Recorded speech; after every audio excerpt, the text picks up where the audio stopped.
हिंदी कलाकार से लेके भोजपुरी कलाकार से लेके अपने नेपाली कलाकार देखे के मिली। अभी नाम ना रखम हमनी के बहुत लोग से अभी नाम धैला के बाद में कथी हो जाता है कि भाव सार्वजनिक हो जाता ना है, ना सब भाव भी बढ़ता, हाँ, हाँ। कलाकार लोग के भी भाव बढ़ रहा लगल बा। ये लेके हमनी के बहुत बहुत सस्पेंस रखले बानी। सस्पेंस बा। बहुत बहुत बड़ा कलाकार अभी अपने लोगन देखे हमनी के जितना बोले ले उससे ज्यादा करके दिखाई ले।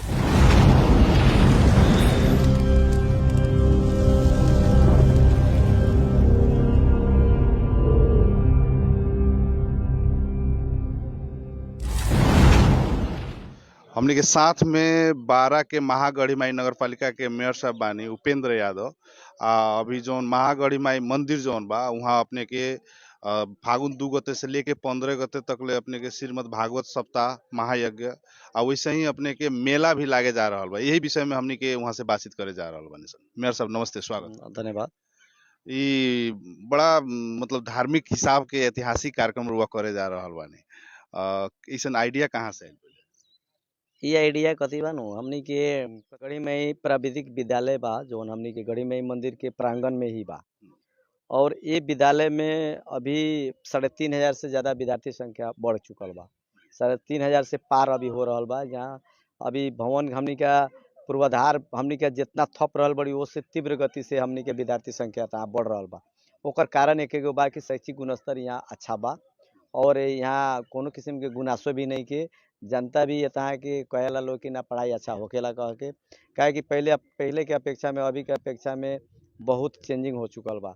पहले जब हमनी के 2074 साल में अनी तखुन तहाँ ये विद्यालय के विद्यार्थी संख्या 1800 रहे, अब 3500 भैल। तो मतलब 4 साल के अंतराल में तो बहुत ज्यादा विकास भैल बा, शैक्षिक गुणस्तर के विकास भैल बा। और अगर पूर्वाधार हमनी के अपन क्षमता अनुसार के हमनी के एथी कैले बनी सब।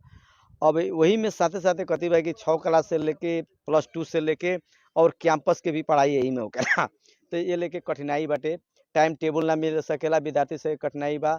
अब एकरा के थप गुणस्तर के नहीं शिक्षा के ओर पर हमनी का एकरा लेके हमनी के इस जग के आह्वान कैले बनी कि जगह अलग व्यवस्थापन करके कैंपस अलग हमनी के सारम और अलग कैंपस के भवन बनाएम कह के वही उद्देश्य से श्रीमद् भागवत कथा के जौन फागुन 2 गते से लेके 9 गते तक ले भागवत साप्ताहिक कथा हुई। और विभिन्न धार्मिक मतलब हमनी के वाचक करे वाला लोग यहाँ से ऐसी प्रवचन दे वाला लोग आई, भजन कीर्तन करे वाला लोग आई।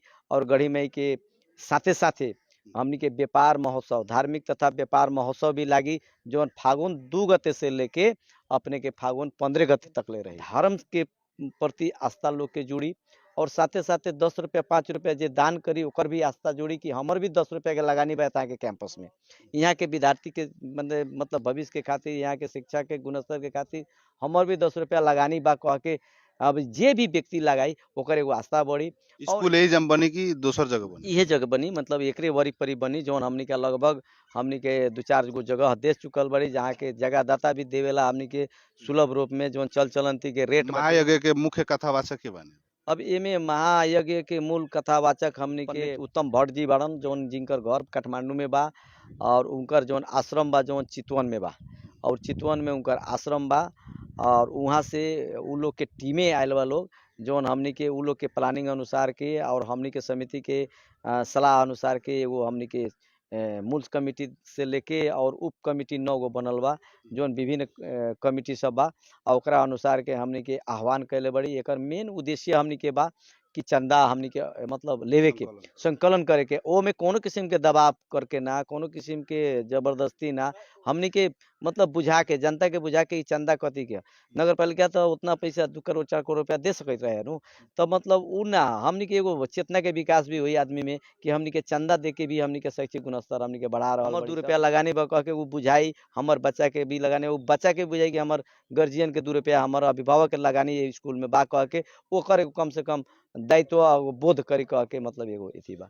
वृंदावन के रासलीला ओकरा बाद अपने के कलाकार लोग एक से एक आ रहल बानी कह के ऐसन सुनल गइल बा।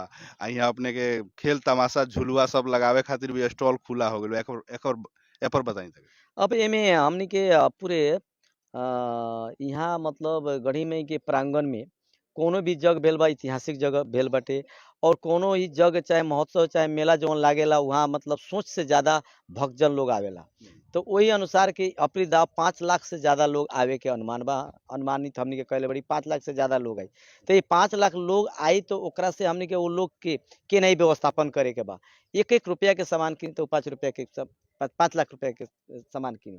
तो ये खातिर हमनी के पूरे तमाम ये 12 जिला और पूरे हमनी के मध्य प्रदेश नेपाल के जितना भी खास करके बड़का-बड़का स्टॉल लोग बा, शोरूम लोग बा, जैसे कंपनी बा और ऐसे व्यापारी लोग बा, पसल सब बा, उ सब लोग के आह्वान कइले बाड़ी कि ये मेला में आके थापे के और एकरा के व्यवस्थापन करे खातिर हमनी के पूरे समिति एकदम बढ़िया से व्यवस्थापन करी। कोनो किस्म के जगह के पैसा नइखे।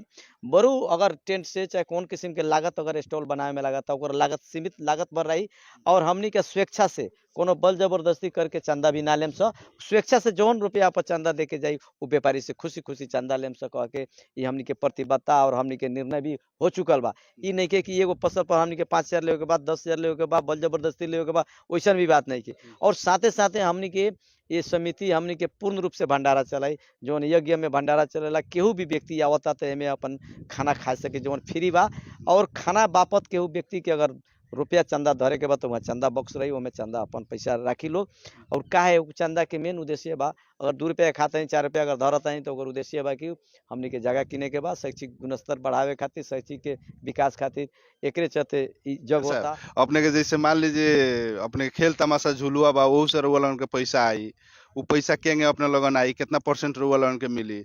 आ जब टोटल पैसा जब जमा हो जाई तो उ पैसा में अपने लोगन के नगर पालिका के खाता में चल जाई कि मूल समिति में रही कि स्कूल के खाता में चल जाई तक जनता कन्फ्यूज बा। एकरा बारे में बताई ना व्यवस्थापन केंगे कइले बा। अब एमे अब हम सर्वदलीय समिति बैठ के हमरा के मूल समिति के अध्यक्ष बनौले बा लोग। ये पूरा नगरवासी लोग बैठ के कि अपने एकर ई अथी के जग के अध्यक्ष बनी। ओकरा तहत हम ई जग के मतलब कारभार संभालले बाड़ी। आर्थिक समिति वगैरह मनोरंजन समिति हमनी के 9 गो उप समिति बनेले बाड़ी। जेमे आर्थिक समिति में कथी कहले बनी स एगो विद्यालय के कर्मचारी, एगो विद्यालय समिति के अध्यक्ष और 2 गो समाज सेवी लोग के 4 आदमी के खाता खुलल बा। जेमे जितना भी संकलन रुपया होई ओकर जगह खरीदला के बाद में अगर रुपया उभरता उ हमनी के कैंपस के खाता में रही। उ हमनी के नगर पालिका चाहे केहू व्यक्ति के कोनो किस्म के अथी में ना जाई। उ सीधे हमनी के कैंपस के खाता में जाई और कैंपस के बिहान आए वाला दिन के भौतिक संरचना से लेके भौतिक अपने के विकास से लेके शैक्षिक गुणस्तर के खातिर वहाँ के पढ़ाई के खातिर वहाँ व्यवस्थापन के खातिर उ पैसा खर्च करल। गढ़ी भाई मेला में कहीं ना कहीं जे मूल समिति रहेला कहीं अपने लोगन के आरोप लागेला जे समिति तक ईमानदारी से प्रस्तुत ना भइल उठल हुई करोड़ों रुपया लाख रुपया हिसाब देवेला हजार में। इहो मेला के हाल उहे होई कि केंगे होई पारदर्शी हिसाब से जेंगे अपने के मेला के प्रेस मीट कर रहल बानी वो बेरा भी अपने पत्रकार सम्मेलन क के हमनी के मेला से इतना पैसा उठल क के अपने सार्वजनिक करे।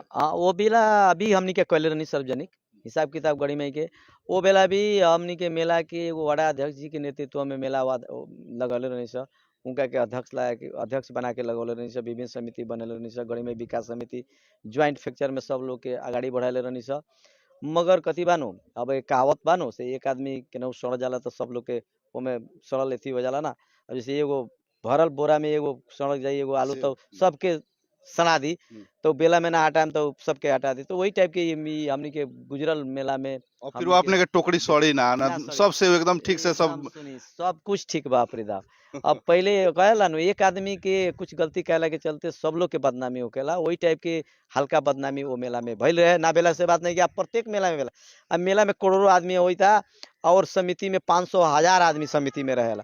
उस समिति में एक आदमी के से गलती हुई तो एगो अपवाद हो जाला तो पूरे लोग के बदनामी होकेला। वैसे खासे करके हमनी के मेला में वैसन किस्म लास्ट में सब जनता से यहाँ के सरकार लोग बाटे अब नेपाल भारत से तो हजारों लोग आई सारा के उसे अपने का अपील करे। सर्वप्रथम हमनी के उद्देश्य कथी बा कि शैक्षिक गुणस्तर और शैक्षिक विकास खातिर एगो धार्मिक महोत्सव हो रहल बा, धार्मिक कथा हो रहल बा। ये जग में हम सब लोग नगरवासी, जिलावासी, देशवासी से और विदेश में रहल संपूर्ण नेपाली दाई दीदी बहनी और हमनी के छिमेकी राष्ट्र भारत के संपूर्ण दीदी भाई बहनी और में हम कथी कहे के चाहम कि अपने लोगन ई धार्मिक उत्सव में आई। गढ़ी मई के पावन धरती पर ई जग हो रहल बा। गढ़ी मई से भी दर्शन करी, धार्मिक उत्सव के भी पुण्य कमाई और यहाँ जो सांस्कृतिक कार्यक्रम बा ओकर भी अपने आनंद ली और साथे साथे यहाँ शैक्षिक गुणस्तर और शैक्षिक विकास के खातिर ई जग के आयोजना भेल बा, ओमे अपने अपने मन से 1 रुपया भी चंदा दे के, 10 रुपया भी चंदा दे के धर्म के फल अपने धार्मिक एथी बनी, धार्मिक एथी करके अपने के आए वाला पीढ़ी के लिए बा, ये अपने लोगन के बाल बच्चा के लिए बा। ये कथी एमे अपने लोगन के सदर निमंत्रण बा, एमे आई और ये मेला देखी और धर्म कमाई और 2 रुपया दान करके जाई। ये हम सब लोग से नम्र निवेदन करें। चलिए बातचीत करने ओकरा खातिर बहुत बहुत धन्यवाद। धन्यवाद।